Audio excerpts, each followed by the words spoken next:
पंच कल्पतरुभ्यश्च कृपा सिन्धुभ्यश्च पतितानां पावनेभ्यो वैष्णवेभ्यो नमो नमः। जय श्री कृष्ण चैतन्य प्रभु नित्यानंद श्री अद्वैत गदाधर शिवसरि गौर भक्तवृंद। हरे कृष्ण कृष्ण कृष्ण हरे हरे, हरे राम राम राम हरे हरे, हरे कृष्ण. எல்லாருக்கும் மாலை வணக்கங்கள். சோ பகவத்கீதா உண்மை அறிவல் அத்தியாயம் 7 பூர்ணத்தின் ஞானம், ஸ்லோகா எண் 30.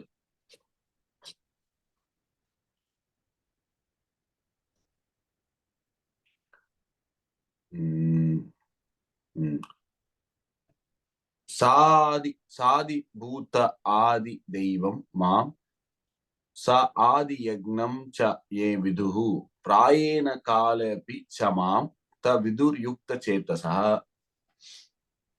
மொழிபெயர்ப்பு படிங்க. பௌதீக தோற்றம், தேவர்கள் மற்றும் எல்லாவித ஜாகங்களை ஆள்பவனாகவும் பரம புருஷனாகவும் என்னை அறிந்து என்னை பற்றிய உணர்வுடன் இருப்பவர்கள் மரண நேரத்திலும் கூட பரமபுருஷ பகவானான என்னை அறிய முடியும். இந்த ஸ்லோகாவும் முன்னாடி இருக்க ஸ்லோகாவும் கிருஷ்ணர் சில வார்த்தைகளை பயன்படுத்துறார். ஆதி தெய்வம், ஆதி பூத்தம், ஆதி யக்னம், யக்னத்தின் அதிபதி யார், தெய்வங்களின் அதிபதி மற்றும் பௌதிக தோற்றங்களின் ஆள்வனாக மற்றும் பிராயேன கால மீன்ஸ் மரண காலத்தில், மரண நேரத்திலும் கூட பரமபுருஷ பகவானை என்னை அறிய முடியும். முன்னாடியான ஒரு ஸ்லோகால பாத்தீங்கன்னா இதே மாதிரிதான் கேட்பாரு கிருஷ்ணரும். முதுமையிலிருந்தும் மரணத்திலிருந்தும் விடுபட முயலும் அறிவுடையோர் பக்தி தொண்டின் மூலம் என்னிடம் அடைக்கலம் புகுகின்றனர். திவ்யமான செயல்களை பற்றிய அனைத்தையும் அறிவதால் அவர்கள் உண்மையில் பிரம்மனே.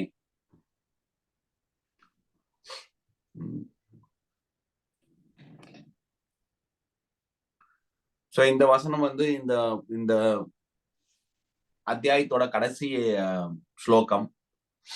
அது இல்லாம இதுல ஒரு சம்மரி, ஒரு சுருக்கமாக இந்த அத்தியாயத்துல என்ன இருக்கு அது அப்படின்றது பொருளுரையில பிரபுபாத் எழுதுவாரு. இந்த இந்த புது புது வார்த்தைகள்லாம் என்னன்னு நம்மளுக்கே தெரியாது. அதே போல அர்ஜுனனுக்கும் தெரியல. ஆதி தெய்வம், ஆதி பூத்தம், மரணத்தின் காரணம். சோ இதெல்லாம் புது புது வார்த்தைகள் கிருஷ்ணர் பயன்படுத்துறதுனால அடுத்த அத்தியாயத்துல 8வது அத்தியாயத்துல கிருஷ்ணர் கிட்ட அர்ஜுனர் கேள்வி கேட்க போறாரு. இது மாதிரி இந்த ஆதி தெய்வம், இந்த மரண காலத்துல என்ன நினைக்கணும், ஆதி பகவான், ஆதி யக்னம், ஆதி தெய்வம் இதெல்லாம் என்ன அப்படின்றத கொஞ்சம் விளக்குங்க அப்படின்னு சொல்லிட்டு கேள்வி கேட்க போறாரு.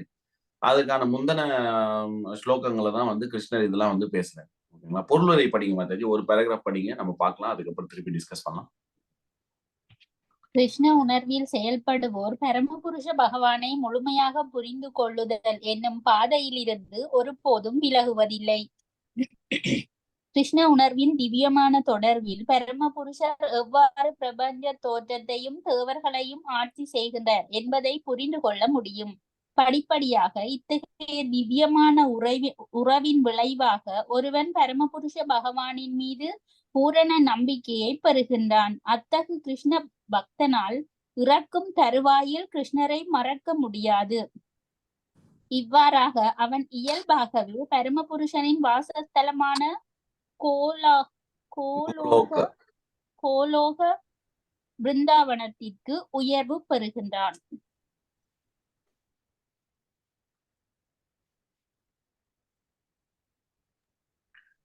கிருஷ்ண உணர்வில் செயல்படுவோர் பரமபுருஷ பகவானை முழுமையாக புரிந்து கொள்ளுதல் எனும் பாதையிலிருந்து ஒருபொழுதும் விலகுவதில்லை.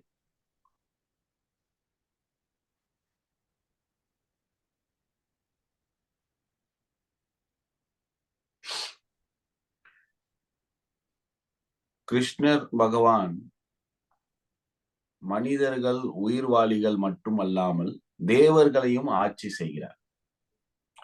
என்ன கொடுத்தது? பரமபுருஷர் எவ்வாறு பிரபஞ்ச தோற்றத்தையும் தேவர்களையும் ஆட்சி செய்கிறார் என்பதை புரிந்து கொள்ள முடியும். ஏன்னா இந்த அத்தியாயத்தை நம்ம பார்த்தோம், தேவர்களை வழிபடுவதன்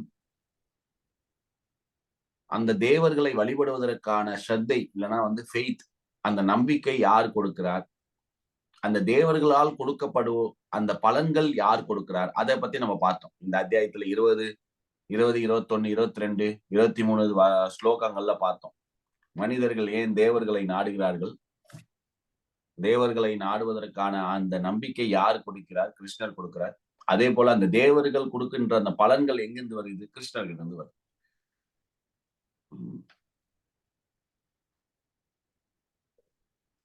சோ படிப்படியாக இத்தகைய திவ்யமான உறவின் விளைவாக ஒருவன் பரமபுருஷ பகவானின் மீது பூர்ண நம்பிக்கையை பெறுகிறான். சோ இந்த உறவை மேம்படுத்தக்கூடிய அல்லது உறவை புதுப்பிக்கக்கூடிய செயல்தான் பக்தி. அனைத்து ஜீவாக்களுக்கும் இறைவனுக்கும் ஒரு உறவு உண்டு. ஆனால் இந்த பௌதீகத்தின் சங்கத்தின் காரணமாக இந்த உறவு மறைக்கப்பட்டுள்ளது. அந்த உறவை புதுப்பிக்குவதற்கான காரியங்கள், செயல்கள் தான் பக்தி தொண்டு. சோ அனைத்து ஜீவாக்களுக்கும் ஒரு ஒரு திவ்யமான கடவுள் மீது ஒரு உறவு உள்ளது. அதை நம்ம புரிஞ்சுக்கணும். அதனாலதான் ஆன்மீகம் என்றது ஒரு செயற்கையான செயல் கிடையாது. இயல்பாக தானாக வரக்கூடிய ஒரு செயல் ஆன்மீகம். எப்படி பசி உள்ளதோ, பசின்றது இயற்கை கிடையாது. அது உண்மையாக பூர்த்தி செய்யக்கூடிய ஒரு விஷயம். அது நம்ம உடல்ல இருக்கக்கூடிய ஒரு தன்மை. உறக்கம், பசி, தாகம் தீர்க்கக்கூடிய தண்ணி, இதெல்லாம் அனைத்து ஜீவராசிகளுக்கும் கொடுக்கப்பட்ட ஒரு தேவை. அது போல இதயத்தில் இருக்கக்கூடிய அந்த நம்பிக்கை இல்லைன்னா அந்த ஒரு நிம்மதி, அது எப்படி வரும்னா அந்த ஆத்மாவுக்கும் பகவானுக்கும் உள்ள அந்த உறவை நாம் புதுப்பிக்க வேண்டும். அப்படி செய்யும் என்றால் அது நம்மளுக்கு அந்த தேவையை நம்ம பூர்த்தி செய்கிறோம். இல்லைன்னா தேவை இருக்கும் பொழுது நம்ம என்ன பண்றோம், வெவ்வேறு விதமாக அந்த தேவையை பூர்த்தி செய்ய ஆசைப்படுகிறோம். எப்படி ஒரு மீன் ஒரு தண்ணில இருந்ததுன்னா அதுதான் அதோட இடம். தரையில இருந்ததுன்னா என்னதான் நம்ம வேற வேற பொருள் கொடுத்தாலும் அதுக்கு நிம்மதி கிடைக்காது. ஏன்னா அதோட இயல்பு தன்மை எங்க இருக்கும், அது தண்ணியில இருக்கும். அது போல அனைத்து ஜீவாக்களுக்கும் ஒரு நிம்மதி தரக்கூடிய ஒரு செயல் அப்படி என்றால் பக்தி. ஏன் என்றால் அந்த தேவையை சரியாக அறிந்து அதை பூர்த்தி செய்வதற்கான வழிமுறை தான் பக்தி. ஏதேனும் சந்தேகம் இருக்கா நம்ம பேசினதுல?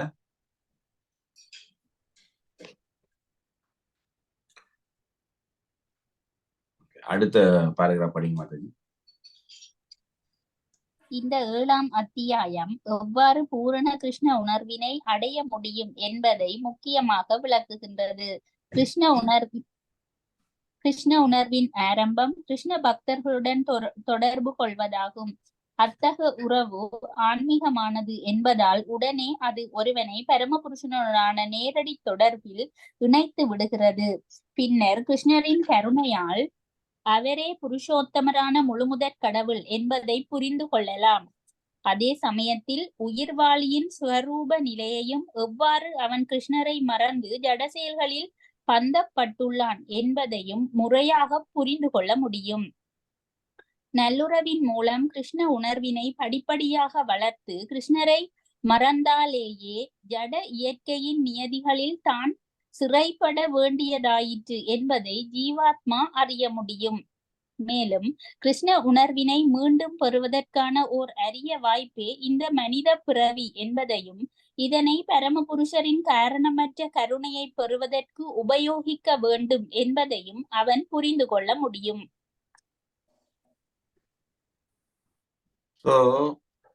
இங்க இது ஒரு நல்ல ஒரு பதிவு பிரபுபாது எழுதுறாரு. கிருஷ்ண பக்தியில் வருவதற்கு சில விஷயங்கள் தெரியுது. என்னென்ன விஷயங்கள் கொடுத்திருக்காங்க, என்ன அவனுக்கு புரியுது, அட்லீஸ்ட் ஒரு 3-4 விஷயம் அவனுக்கு தெரியுது. முதலாக ஒரு ஆன்மீக பயிற்சிக்கு வரும் வழி என்னன்னு பாத்தீங்கன்னா, சங்கம் மூலமாக ஆன்மீகம் ஒரு மனிதனுக்கு பெறுகிறது. கிருஷ்ண உணர்வில் இருக்க வேண்டும் அப்படின்றால், கிருஷ்ண பக்தர்களிடம் சங்கம் ஏற்படுகிறது. அந்த கிருஷ்ண பக்தரின் சங்கத்தின் காரணமாக ஒரு மனிதனுக்கு கிருஷ்ண பக்தி கிடைக்கிறது. ஓகேங்களா?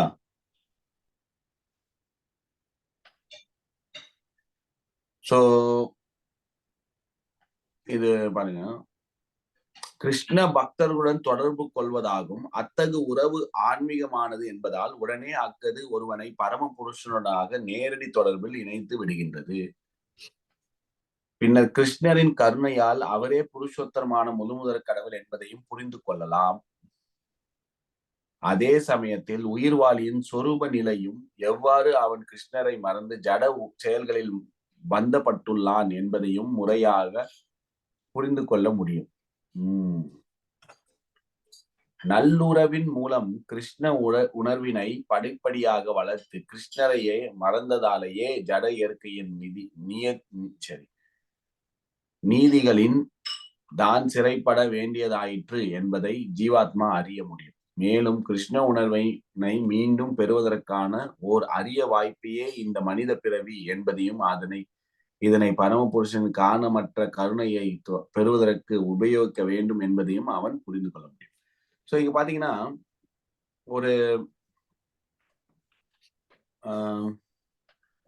ஒரு புத்திசாலித்தனமான ஒரு சிந்தனை. ஒரு மனிதனுக்கு ஒரு பிரச்சனை வருகிறது அப்படின்னா, அந்த மனிதனுக்கு அந்த பிரச்சனை எப்படி அந்த பிரச்சனையில இருந்து வெளியே வருது அப்படின்ற ஒரு விஷயம் தெரியணும்.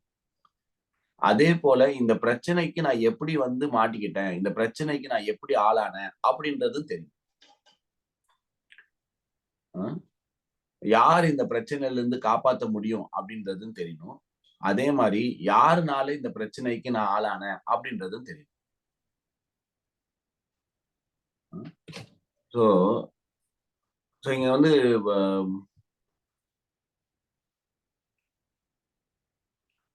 கிருஷ்ண உணர்வில் வரும் பொழுது கிருஷ்ணரை பற்றியும் ஒரு உன்னதமான ஆன்மீக அறிவு பெறும் பொழுது நம்மளுக்கு சில விஷயங்கள் புரியுது. என்ன புரியுதுன்னா, எப்படி இந்த உறவை மேம்படுத்துறதுனால நம்மளுக்கு கிருஷ்ணர் இருக்கும் இடம் இல்லைன்னா கிருஷ்ணரை பத்தி தெரியும் அப்படின்ற ஆர்வம் வருகிறது. அதே போல் எப்படி நான் இந்த பூமியில ஒரு பந்தத்தை ஏற்படுத்தி கொண்டேன் அப்படின்றதும் புரியுது.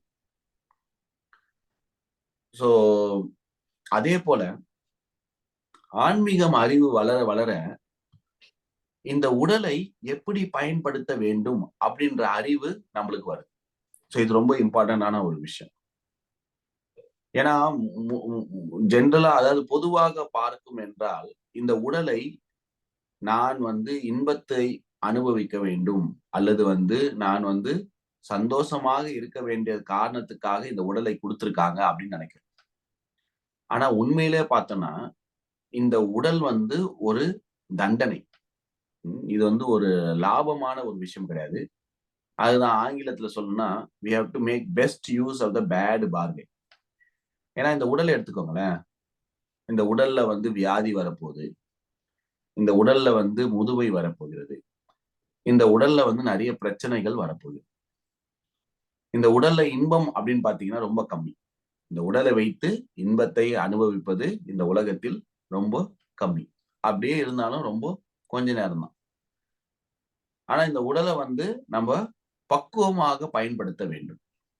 இந்த உடலை பக்குவமாக பயன்படுத்தினால் மறு உடல் கிடைக்காமல் வாய்ப்பை நாம் எடுத்துக்கொள்ளலாம். இந்த உடலை ஒழுங்காக பயன்படுத்தினால் திருப்பியும் உடல் கிடைக்காது. சோ அதுதான் புத்திசாலித்தனம். சோ இந்த உடலை எப்படி பயன்படுத்துவது அப்படின்னு பாத்தீங்கன்னா, எதற்காக மனித பிறவி கொடுக்கப்பட்டுள்ளது அப்படின்ற ஒரு கேள்விக்கு நம்ம ஆன்சர் பண்ணியாகும். எதற்காக மனித உடல் கொடுக்கப்பட்டுள்ளது? ஏன்னா இந்த உலகத்துல நிறைய உடல்கள் இருக்கு. 84 லட்சத்தி ஸ்பீஷிஸ் வெரைட்டி, அதாவது வித்தியாசமான உடல்கள் இந்த உலகத்துல இருக்கு. நாய், பூனை, ஆடு, கோழி, பன்னி இந்த மாதிரி நிறைய எக்கச்சக்கமான உடல்கள், கிருமிகள், நீரில் வாழ்பவைகள், நிலத்தில் வாழ்பவைகள், மரமாக, செடியாக, கொடியாக, இந்த மாதிரி நிறைய வித்தியாசமான உடல்கள் இருக்குது. ஆனா அதுல வந்து மனித உடல் எது கொடுக்கப்பட்டுள்ளது அப்படின்றது யோசிக்கணும். ஏன் அப்படின்னா, ஒரு உதாரணம் பார்த்தீங்கன்னா, ஒரு ஆபீஸ்ல வந்து ஒரு முதலாளி இருக்காரு. அதுக்கப்புறம் அந்த ஆபீஸ்ல வந்து ஒரு சின்ன ஒரு கிளர்க் இல்லன்னா வந்து ஒரு ஆபீஸ் பியூன் இருக்காரு. அ இந்த முதலாளியோட இடத்த பார்த்தீங்கன்னு வச்சுக்கோங்களேன், அவருக்கு வந்து நல்ல ஒரு கேபின்ல நல்ல ஒரு சீட்டு, ஏசி இருக்கும், தண்ணி இருக்கும், ஒரு பொக்கே இருக்கும், நல்ல டேபிள் இருக்கும், கம்ப்யூட்டர்லாம் இருக்கும். கை தட்டினா ஆள் வருவாங்க. வசதியா இருக்கும். பிரிண்டர் பக்கத்திலேயே இருக்கும். காஃபி மெஷின் பக்கத்திலேயே இருக்கும். இந்த மாதிரியான வசதிகள், ஒரு நெறைய வசதிகள் வந்து நெறைய அந்த ரூம்ல குடுத்திருப்பாங்க. ஏன்னா முதலாளி. அதே கம்பெனில, அதே நிர்வாகம், அதே அலுவலகத்துல ஒரு ஆபீஸ் பியூனு, அதாவது வந்து நீங்க வந்து ஒரு ஆபீஸ்க்கு என்னன்னா ஒரு கேட்ட தொறந்து விட்டு சல்யூட் அடிப்பாங்க. அவனுக்கு பார்த்தீங்கன்னா, ஒரே ஒரு டேபிள், ஒரே ஒரு சேர் குடுத்திருப்பாங்க. ஒரே ஒரு சேர் குடுத்திருப்பாங்க. அது எப்பவுமே நின்னுட்டே இருக்கணும். யாருன்னா வந்தா கதவு தொறந்து விடணும். ஆனா, அவனுக்கு வந்து நெறைய வசதிகள்லாம் பண்ணி தரல. உடனே கேட்கலாம். 2 பேருமே மனிதங்க தானப்பா. ஒரு வெயிலு, ஒரு மழை, ஒரு காத்தடிச்சதுன்னா, அவனுக்கு ஒண்ணும் தெரியாது முதலாளிக்கு. ஆனா, இவனுக்கு வந்து எல்லாம் கஷ்டமா இருக்குமே. ஏன் இந்த வந்து பாகுபாடு? ஏன் வந்து இந்த மாரியான ஒரு அ ம டிஸ்கிரிமினேஷன் எதுக்காக இது மாரி பண்ணணும் அப்படின்னு பார்த்தீங்கன்னா, ஏன்னு பார்த்தீங்கன்னா 2 பேருமே ஒண்ணா இருந்தாலும், ரெஸ்பான்சிபிலிட்டி அப்படின்னு பார்த்தீங்கன்னா, அந்த முதலாளிக்கு அதிகம். ம். அந்த தொழிலாளி ஒண்ணும் பண்ண தேவையில்ல. வரவங்களுக்கு கேட் தொறந்துவிடணும் அவ்வளவுதான். ஆனா, அந்த நிர்வாகத்த நடக்கக்கூடிய அந்த பெரிய பொறுப்பு, அந்த மிகப்பெரிய பொறுப்பு வந்து அந்த முதலாளிக்கு. அந்த பொறுப்பு அதிகமாக வசதிகள் அதிகமாகுது. அவ்வளவுதான் வித்தியாசம். ஏன் ஒரு சிஇஓக்கு அதிகமான வசதிகள் குடுக்குறாங்கன்னா, பொறுப்பு அதிகம். நாளைக்கு ஏதாவது பிரச்சனைன்னா, சிஇஓ தான் வந்து அரெஸ்ட் பண்ணுவாங்க. சிஇஓ தான் வந்து ப்ளேம் பண்ணுவாங்க. கரெக்ட்டுங்களா? அந்த பியூன ஒண்ணும் சொல்ல மாட்டாங்க. ம். பொறுப்பு அதிகமாக வசதிகள் அதிகமாகும். அதுபோல மனித உடல் வந்து குடுக்கப்பட்டிய மிகப்பெரிய வசதி. மனித உடல் வந்து இந்த உலகத்துல இருக்கக்கூடிய அந்த ஜீவாக்கு குடுக்கப்பட்ட மிகப்பெரிய வசதி. ஆனா அதோட பொறுப்ப நம்ம வந்து உணர்ந்துக்கணும். என்ன பொறுப்பு? ஆன்மீகம் பண்ணணும். அதே போல நம்ம வாழ்க்கைய வந்து லிபரேட் பண்ணணும். அந்த பொறுப்பு இருக்கு. அந்த பொறுப்ப நம்ம மறந்துட்டோம்னா, வசதிய நம்ம வீணடிக்கிறோம். வசதிய வீணடிக்கிறோம். அந்த பொறுப்பு வந்து செல்ஃப் ரியலைசேஷன்.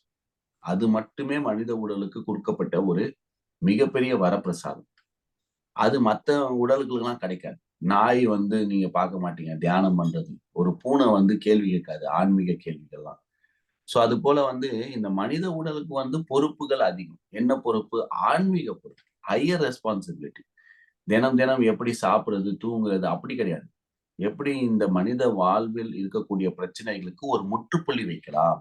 எப்படி வந்து நான் இந்த முக்தியை அடையலாம்?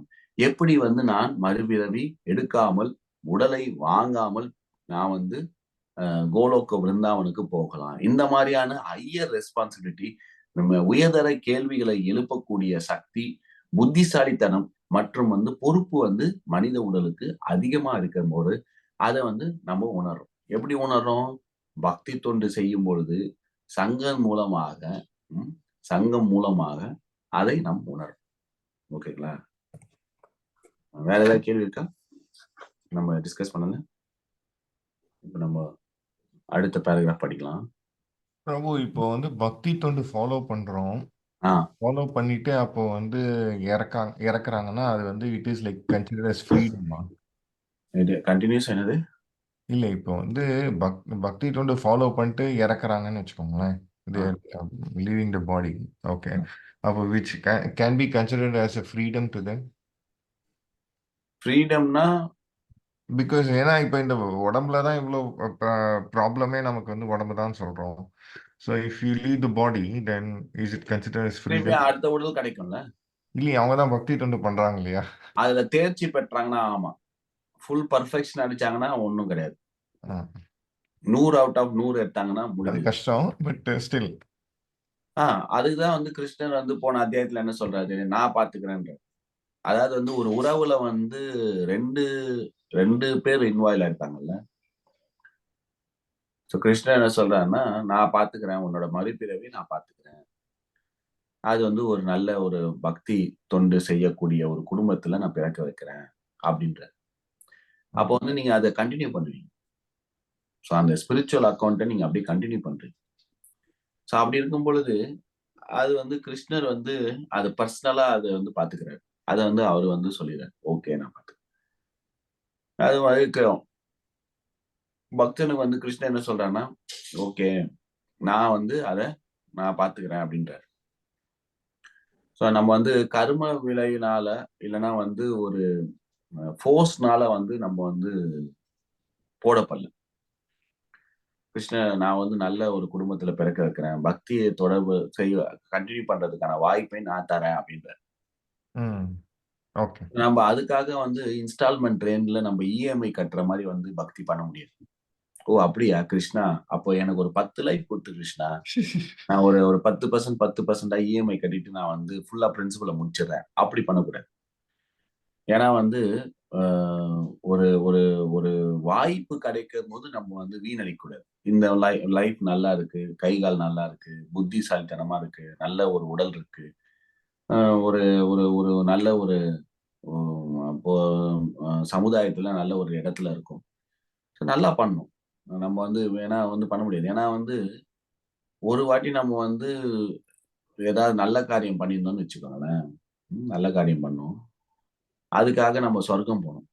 இந்த சொர்க்கத்துல என்ன பிரச்சனைன்னா, சொர்க்கத்துல ஒரு 6 மாசம்னா, இங்க ஒரு ஒரு 12 மணி நேரம். 1 வருஷம்னா 1 நாள். சொர்க்கத்துல 1 வருஷம் இருந்தீங்கன்னா சாரி சொர்க்கத்துல 1 நாள் இருந்தீங்கன்னா, இங்க 1 வருஷம். ஓகேங்களா? அப்போ நல்ல காரியம் பண்ணதுனால நம்ம சொர்க்கம் போயிட்டோம்னு வச்சுக்கோங்களேன். அப்போ 100 வயசு வரையும் வாழ்வோம். 100 வயசு வரையும் வாழ்வோம். அப்போ இங்க வரும்போது எவ்வளவு வருஷம் போயிருக்கும்? பல்லாயிரம் வருஷம் போயிருக்கும். இல்லைங்களா? கரெக்ட். ம். பல்லாயிரம் வருஷம் போயிருக்கும். ம். ஆனா, இந்த கலியுகத்துல வந்து 4,32,000 வருஷம். கலியுகத்துல 4,32,000 வருஷம். ம். அதுல 5,000 வருஷம் போயிடுச்சு. மீதி இருக்கிறது 4,27,000 வருஷம். ம். இந்த 4,27,000 வருஷத்துல, இங்க குடுக்கப்பட்ட இந்த 10,000 வருஷம் வந்து கோல்டன் பீரியட் ஆஃப் கலியுகா.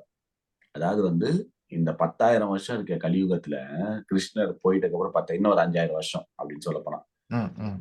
இது வந்து கோல்டன் பீரியட் ஆஃப் கலியுகா. அப்படின்னா வந்து, இது கலியுகால இருக்கக்கூடிய ஒரு சத்தியயுகா மாரி.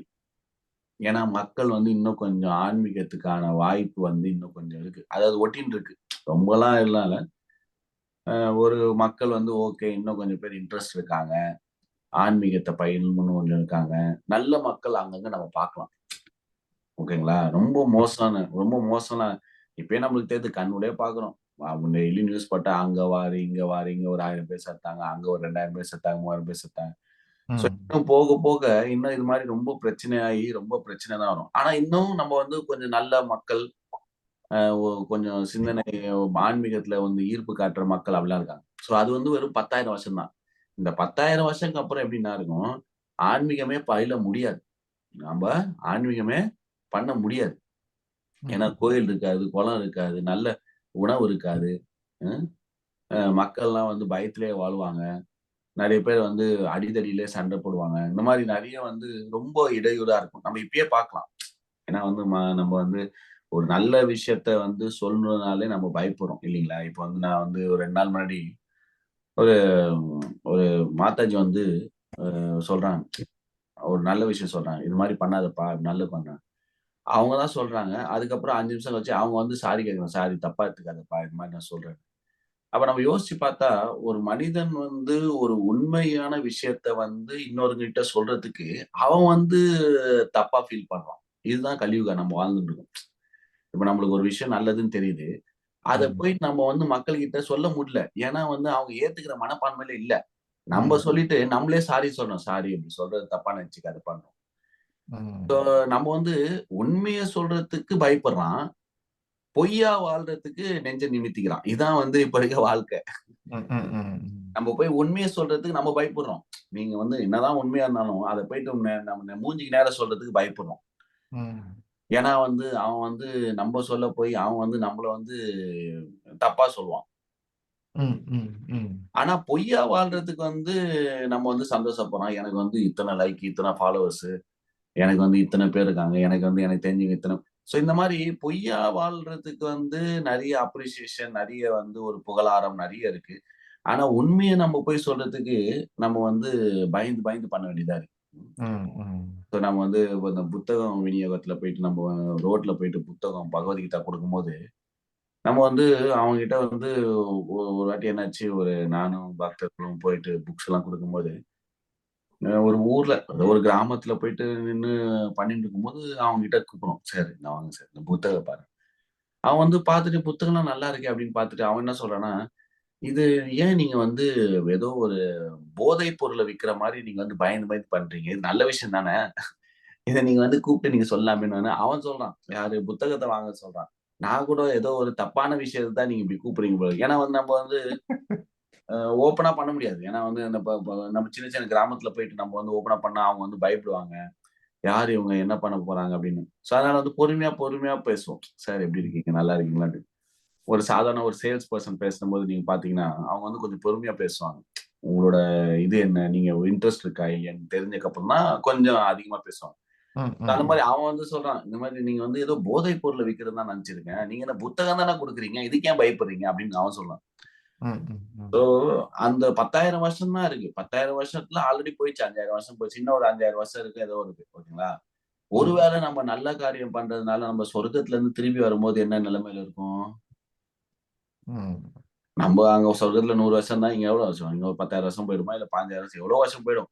வரும்போது இங்க வந்து பக்தியே பண்ண முடியாது. அதனால நம்ம வந்து சான்ஸ் எடுக்க முடியாது. என்னதான் வந்து கிருஷ்ணர் வந்து ஒரு பெருந்தன்மையில வந்து சொல்லுவாரு. ஓகே, உங்களுக்கு வந்து இந்த வாழ்க்கையில இந்த கட்டத்துல வந்து உங்களால வந்து சரி இந்த பக்தி பண்ண முடியல. அதனால வந்து உங்களுக்கு வந்து அடுத்த ஜென்மத்துல வந்து நல்ல ஒரு பக்தி தொண்டு செய்யக்கூடிய அந்த குடும்பத்திலயோ, இல்லன்னா வந்து பக்தி காக்கக்கூடிய அந்த அரிஸ்டோகிராட்டிக் ஃபேமிலி இந்த மாரி வந்து நான் உங்களுக்கு அரேஞ்ச் பண்ணி தரேன்னு சொன்னா, நம்ம வந்து உடனே அத கால்குலேட் பண்ணக்கூடாது. ஓ! அப்படியா? சரி பரவால்ல. நம்மளுக்கு தான் சான்ஸ் இருக்கு அப்படின்னு எடுக்கக்கூடாது. ம். நம்ம வந்து இருக்கும்போது நம்ம வந்து ஃபுல் ஃபோர்ஸ் தீவிரேன பக்தியேன யஜத்தை புருஷம் பரம். தீவிர பக்தி. இன்டென்சிஃபைடா பக்தி நம்ம பண்ணக்கூடிய வாய்ப்பை வளர்த்துக்க வேண்டும். அது சான்ஸ் பார்க்க முடியாது. ஓகே அப்படின்னு பொறுமை. ம். இந்த மனித உடல நம்ம வந்து கரெக்ட்டா பயன்படுத்த வேண்டும். ஸோ அதுதான் இந்த பொருளுரையில பார்த்தோம். So okay. 3 விஷயம் தெரியுது. இந்த பக்தி தொண்டு பண்றதுனால வந்து என்ன தெரியுது? என்னோட இலக்கு என்ன அப்படின்னு தெரியுது. நான் எங்க போகணும்? நான் எந்த மாரியான உறவ வளர்த்துக்கணும்? நான் எந்த மாரியான அ அறிவ வளர்த்துக்கணும் அப்படின்னு தெரியுது. அதேபோல நான் இந்த மாரியான நிலைக்கு எப்படி வந்தேன் அப்படின்னு தெரியுது. அதாவது வந்து ஒருத்தவனோட ஃபியூச்சர் தெரியுது. பக்தியில வரும்போது அவனுக்கு என்னன்னா ஒரு கிளாரிட்டி வருது. ஓ! என்னோட ஃபியூச்சர் வந்து இப்படி இருக்கு. என்னோட இலக்கு இப்படி இருக்கு அப்படின்றது தெரியுது. அதேபோல இந்த நிலைமை இந்த கட்டுண்ட ஆத்மாவாக இந்த பௌதீக உலகத்தில் நான் வந்து இந்த உடலை வைத்துக்கொண்டு பந்தத்தை ஏற்படுத்திக்கான காரணம் என்ன? அப்படின்றதும் தெரியுது. ஓ! எனக்கு வந்து இந்த மாரி ஆசை வந்திருக்கு. எனக்கு வந்து கிருஷ்ணரை விட தனித்து இருக்கக்கூடிய இச்சா, துவேஷ சமுத்வேனா துவந்த மோகேன பாரதா அப்படின்னு நம்ம பார்த்தோமா 27வது வசனத்துல. அதுல வந்து என்ன போட்டிருக்காங்க? இச்சா, தேஷம் எனக்கு ஆசை இருக்கு. எனக்கு வந்து இந்த என்வி, இந்த பொறாமை வந்ததுனால வந்து இந்த பௌதீக உலகத்துல இருக்கக்கூடிய இந்த வாய்ப்பை எனக்கு வந்திருக்கு. நான் இத எப்படியாவது இந்த மனித உடல வந்து ஒழுங்கா பயன்படுத்தி ஆகணும். இந்த மனித உடல பயன்படுத்தினா என்னோட இலக்க நான் சுலபமாக அடைய முடியும். அப்படின்றது இந்த வசனத்துல பார்த்தோம். ஸோ மேலும் இருக்க அந்த லாஸ்ட் பேராகிராஃப்பும் பார்க்கலாம்.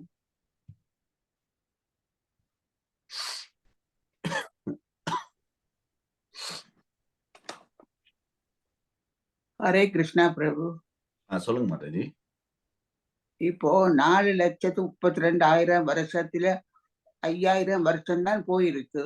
ம். ஆனா இங்க எல்லாரும் சொல்றாங்க இந்த டிசம்பரோட உலகம் அழிய போகுதுன்னு. என்ன? 2 வருஷத்துக்கு ஒரு வாட்டி இது மாரி சொல்லின்னு தான் இருக்காங்க மாதாஜி. 2000ல சொன்னாங்க. 2002, 2012 இந்த மாரி வந்து சொல்லிட்டு தான் இருப்பாங்க. ம். ம். அவங்க வந்து அவங்க சொல்லிட்டு இருப்பாங்க. ஆனா வந்து புராணத்துல போட்டிருக்கிறத பார்த்தீங்கன்னா, இது வந்து இன்னும் இருக்கு. வருஷம் நெறைய இருக்கு. கல்கி அவதாரம் வரும்போது தான் இந்த உலகம் அழியும். கல்கி அவதாரம் ம். வரதுக்கு இன்னும் டைம் இருக்கு. ஸோ கல்கி அவதாரம் வரும்போது அவர் என்ன பண்ணுவாரு, வெள்ள குதிரையில வந்து கத்திய வச்சு எல்லாரையும் கொன்னுவாரு. ஏன்னா வந்து அப்ப எல்லாமே அரக்கர்கள் தான் இருப்பாங்க. மனிதர்கள் யாருமே இருக்க மாட்டாங்க. சோ இந்த கல்கி அவதாரம் வரும் பொழுது புதுசா வந்து இந்த மனு வந்து சத்தியயுகத்துல இருந்து ஸ்டார்ட் பண்ணோம்னா கிளீன் ஸ்லேட்டா ஆக்கணும். அப்பனா வந்து கல்கி அவதாரம் வரும்போது இங்க மனிதர்கள்லாம் வந்து மிருகமாக இருப்பார்.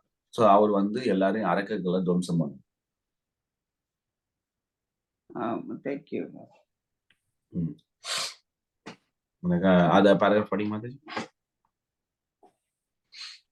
துயரத்திலுள்ள மனிதன், கேள்வியுடைய மனிதன், பௌதிக பொருட்களான தேவையுடைய மனிதன், பிரம்ம ஞானம், பரமாத்ம ஞானம், பிறப்பு, இறப்பு, முதுமை, நோயிலிருந்து விடுதலை மற்றும் முழுமுதற் கடவுளை வழிபடுதல் முதலிய பல்வேறு விஷயங்கள் இந்த அத்தியாயத்தில் விவாதிக்கப்பட்டுள்ளன. இருப்பினும் எவனொருவன் கிருஷ்ண உணர்வில் உண்மையான ஏற்றம் பெற்றுள்ளானோ அவன் பல்வேறு வழிமுறைகளை கண்டுகொள்வதில்லை. அவன் கிருஷ்ண உணர்வின் செயல்களில் தன்னை நேரடியாக எளிமையாக ஈடுபடுத்திக் கொள்வதன் மூலம் பகவான் கிருஷ்ணனுடைய நித்திய தொண்டன் என்னும் தனது ஸ்வரூப நிலையை அடைகின்றான். அத்தகு நிலையில் தூய பக்தி தொண்டில் முழுமுதற் கடவுளை பற்றி கேட்பதிலும் அவரை புகழ்வதிலும் அவன் ஆனந்தம் அடைகின்றான். இவ்வாறு செய்வதன் மூலம் தனது நோக்கங்கள் அனைத்தும் நிறைவேறிவிடும் என்பதில் அவன் திடமான நம்பிக்கை கொண்டுள்ளான்.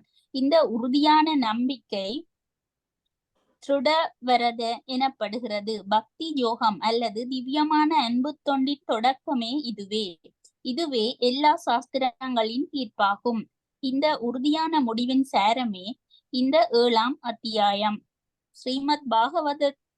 ஸ்ரீமத் பகவத்கீதையின் பூரணத்தின் ஞானம் எனும் 7ஆம் அத்தியாயத்திற்கான பக்தி வேதாந்த பொருளுரைகள் இத்துடன் நிறைவடைகின்றன.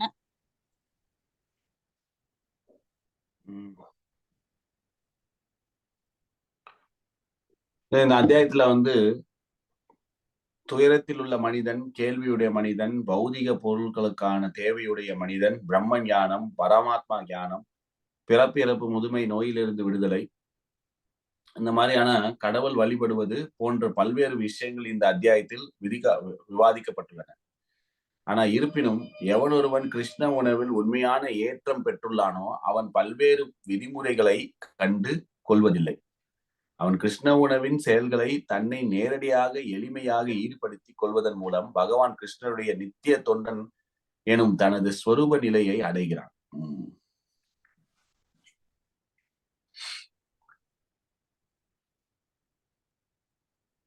இவ்வாறு செய்வதன் மூலம் தனது நோக்கங்கள் அனைத்தும் நிறைவேறிவிடும் என்பதில் அவன் திடமான நம்பிக்கை கொண்டுள்ளான். சோ இதுதான் வந்து ஆன்மீக நம்பிக்கை. நம்பிக்கையின் விளக்கம் என்ன? வாட் இஸ் ஃபெய்த் அப்படின்னு கேட்பாங்க. நம்பிக்கைனா என்ன அப்படின்னு கேட்டீங்கன்னா, அதாவது கிருஷ்ண பக்தியில் ஈடுபடுவன் ஒருவனுக்கு அனைத்தும் கிடைத்துவிடும், அனைத்தும் நிறைவேறிவிடும். அதுதான் நம்பிக்கை. இந்த உறுதியான நம்பிக்கை திருட விருத்தா எனப்படுகிறது. திருட விரதா பக்தி யோகம் அல்லது திவ்யமான அன்பு தொண்டின் தொடக்கம் இதுவே. சோ பக்தியின் தொடக்கம் பாத்தீங்கன்னா நம்பிக்கை. Faith is the substance of bhakti. பக்தி செய்வதன் காரணம் என்ன? நம்பிக்கை. நம்பிக்கை என்ன? கிருஷ்ணர் பார்த்துப்பார். எனக்கு வந்து தனியாக ஒரு தேவை இருக்கலாம், பௌதிக தேவை இருக்கலாம். சோ இந்த அத்தியாயத்துல பாத்தீங்கன்னா பல மக்கள் பல்வேறு விதமான தேவைகளை நோக்கத்துடன் கிருஷ்ணரை அணுகுகின்றனர். ஏதோ ஒரு பௌதிக காரணமோ அல்லது முக்தியின் காரணமாக ஏதோ ஒரு காரணம், ஒரே ஒரு தேவை, ஆசையை பூர்த்தி செய்வதற்காக கிருஷ்ணரை அணுகின்றனர். ஆனால் அந்த ஆசையை பூர்த்தி செய்வதன் மூலமாக ஆன்மீகத்திற்கு வர்றதுக்கான வாய்ப்பை ஏற்படுத்திக் கொள்ளலாம், அல்லது அந்த ஆசை பேராசையாக மாறலாம், அல்லது கோபமாக மாறலாம். ஒரு எளிமையான வழிமுறை மூலமாக எந்த ஒரு பௌதிக ஆசை இல்லாமல் அவன் கிருஷ்ண உணர்வின் செயல்களின் தன்னை நேரடியாக எளிமையாக ஈடுபடுத்திக் கொள்வதன் மூலம் பகவான் கிருஷ்ணரை அடைகிறான். ஆனா நம்பிக்கை என்ன? நம்பிக்கை என்பது என் ஆத்மாவை காப்பாற்றுவதன் மூலமாக என் பௌதிக உடலுக்கான அனைத்து தேவைகளும் பூர்த்தி செய்கின்றது. இதுதான் நம்பிக்கை.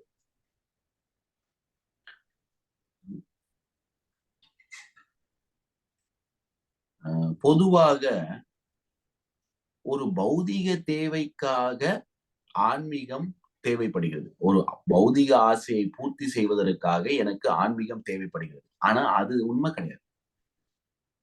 உண்மையில் என்னன்னா, என் ஆன்மீக தேவையை பூர்த்தி செய்வதற்காக ஒரு உடல் கொடுக்கப்படுகிறது. அவ்வளவுதான்.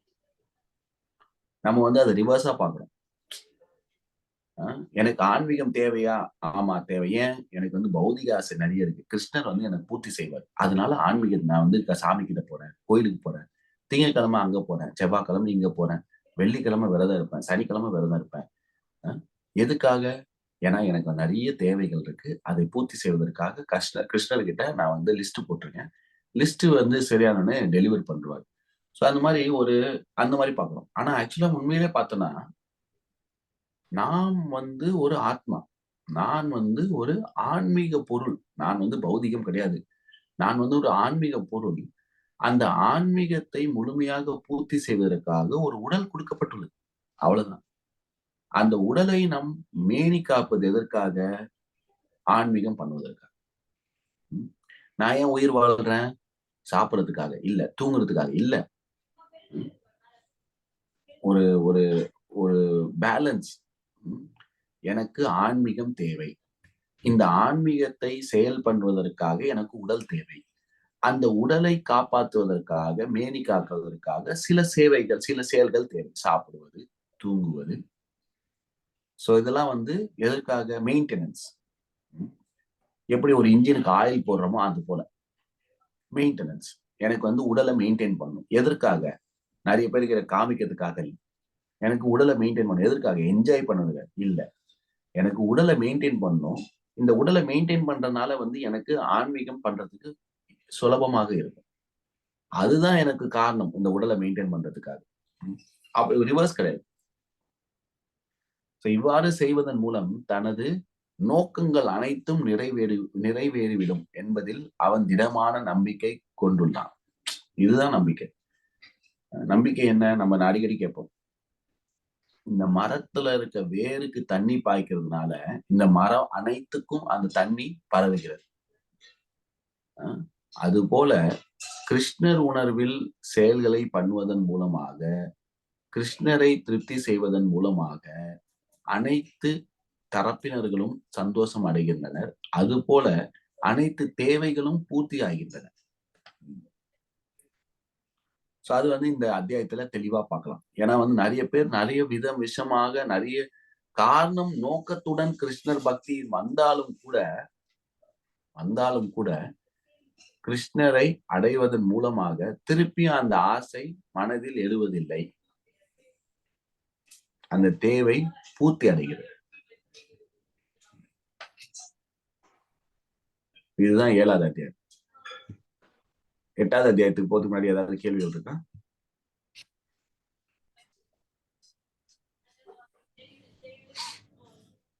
ஹரே கிருஷ்ணா பிரபு. சொல்லுங்க பிரபு. பிரபு சின்ன ஒரு அறியாமையில தான் கேக்குறேன். இப்ப பொதுவா இப்ப குடும்ப வாழ்க்கையில இருக்க கிரகஸ்தா இவங்களே இப்ப பொதுவா எடுத்து பார்த்தோம்னு சொன்னா, யாருமே பொதுவா எனக்கு தெரியல யாருமே கோடேட் போனாங்களான்னு. பொதுவா நம்ம இப்ப பிரபுபாதாவை எடுத்துக்கிட்டோம்னு சொன்னா, அவர காலத்துக்கு பிறகு அவர் சன்னியாற்றம் ஏற்றார். கடைசியில அவரு கடவுள்கிட்ட போய் சேர்ந்த. இப்ப அர்ஜுனோட வாழ்க்கையை எடுத்துக்கிட்டோம்னு சொன்னா, அர்ஜுனா தனக்கு வாழ்க்கைக்கு பிறகு அவங்களோட புள்ளைகளுக்கு பட்டங்களை சுடி வச்சுட்டு அவங்க சன்னியாசம் ஏற்றாங்க, கடவுள்கிட்ட போய் சேர்ந்தாங்க. இப்போ சாதாரண வாழ்க்கையில இருக்க ஒரு கிரகஸ்தா, நம்ம ஒரு குடும்பத்தோட இருக்கிறோம். அவங்க போனதை நான் இது வரைக்குமே படிக்கவும் இல்லை, கேள்விப்படவும் இல்லை. இப்ப கடைசியில சந்நியாசம் ஏற்றால் தான் போக முடியுமா கடவுள்கிட்ட? இந்த லைஃப்ல இருக்கிற மக்கள்கிட்ட நிலை என்ன? இது எவ்வாறு புரிஞ்சு கொள்றது பிரபு? பாத்தீங்கன்னா, நம்மளோட வாழ்க்கையோட குறிக்கோள் கோலோக்கு போகணுமா இல்ல எங்க போகணுமோ அது முக்கியம். சரி, ஓகே, அதே இருந்தாலும் கூட நம்ம வாழ்க்கை நம்ம முடியும் தருவாயில் நம்மளை சுத்தி டிவோட்டிஸ் இருக்காங்க, அவங்க சேன் பண்ணாங்களா, அதுவே ஒரு பெரிய பெர்ஃபெக்ஷன். ஏன்னா நம்ம பாக்குறோம், நிறைய நிறைய உதாரணங்கள் இருக்கு. நம்ம கம்யூனிட்டிலே சரி, நிறைய டிவோட்டிஸ் அவங்க மரண தருவாயில், மரண படுக்கையில் நான் பிரம்மச்சரிய ஆசிரமத்துக்கு நாங்களே நிறைய வாட்டி ஹாஸ்பிட்டல்லாம் போயிருக்கோம். அங்க உட்காந்து அவங்களுக்காண்டி சேன் பண்ணிட்டு கிருஷ்ணரோட நாமத்தை சொல்லிட்டே இருப்போம். அந்த தருவாயில வந்து இந்த அசோசியேஷன் ஆஃப் டிவோட்டிஸோட சங்கத்தின் இதுல அவங்க வந்து உயிர் பிரிக்கிறாங்க அந்த நாமத்தை கேட்டு. ஸோ கிருஷ்ணர் வந்து அடுத்த அத்தியாயத்துல தான் சொல்ல போறாரு. நீ வந்து மரண படுக்கையில் இருக்கும் பொழுது, மரண தருவாயில் இருக்கும்போது நீ என்ன நினைக்கிறியோ அதைத்தான் நீ அடைய போகிறாய் அப்படின்ற.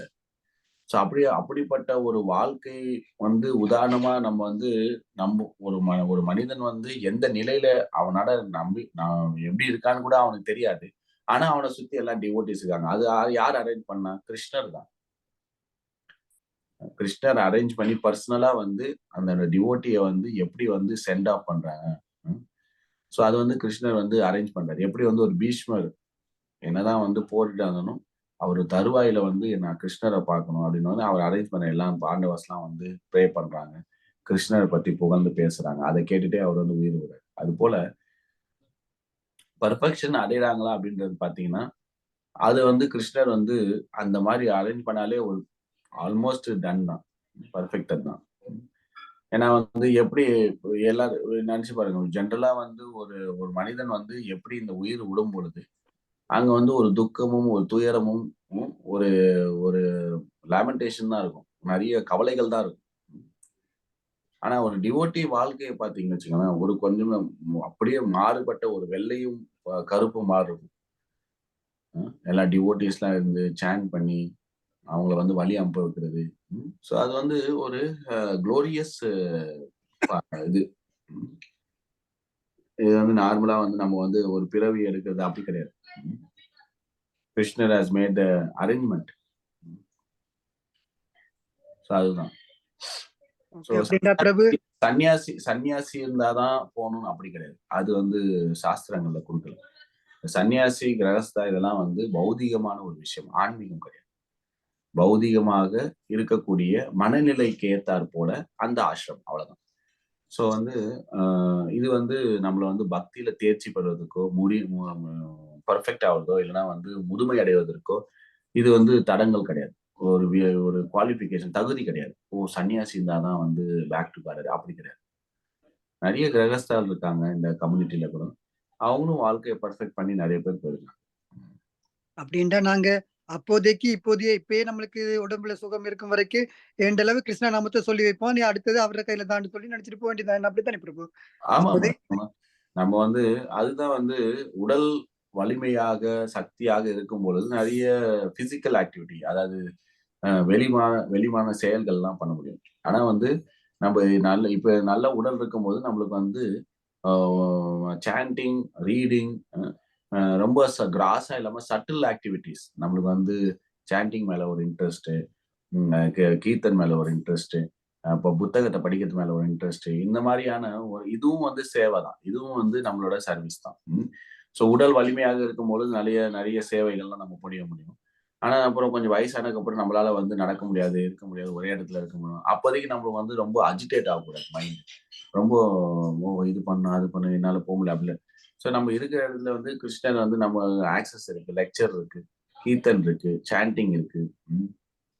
நம்ம பண்ணலாம். எந்நேரமும் சதா கீர்த்தனைய சதாஹரி என்னமோ சாண்ட் பண்ணி இருக்கலாம். நம்ம கிருஷ்ணரை பத்தி ரீட் பண்ணலாம், கிருஷ்ணரை பத்தி மற்றவங்களுக்கு சொல்லலாம். ஸோ இதெல்லாம் பண்ணலாம். இதுவும் வந்து கிருஷ்ணரை பத்தி ஞாபகம் வச்சுக்கிறது தான்.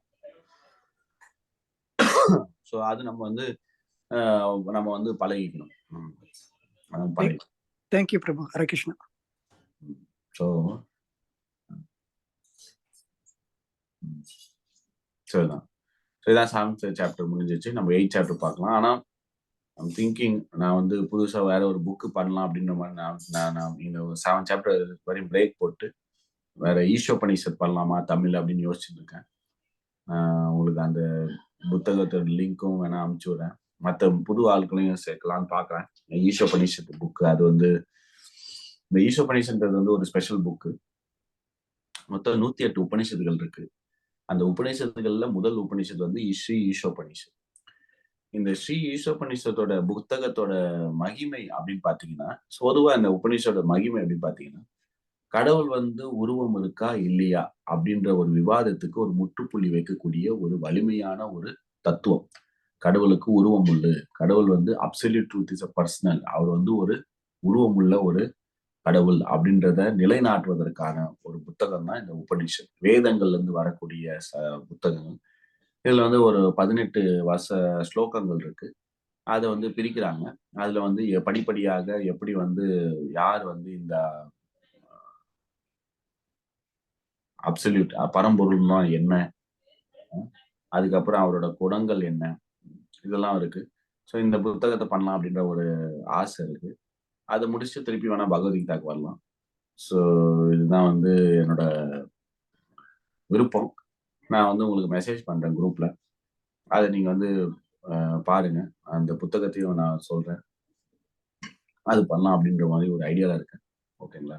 ஸோ இந்த பதிவை இதோட முடிச்சுக்கலாம். அடுத்த வாரம் நம்ம திருப்பியும் பகவத்கீதா இல்லைன்னா வந்து ஈஸ்வரப்பணி நம்ம பார்க்கலாம். ஓகேங்களா?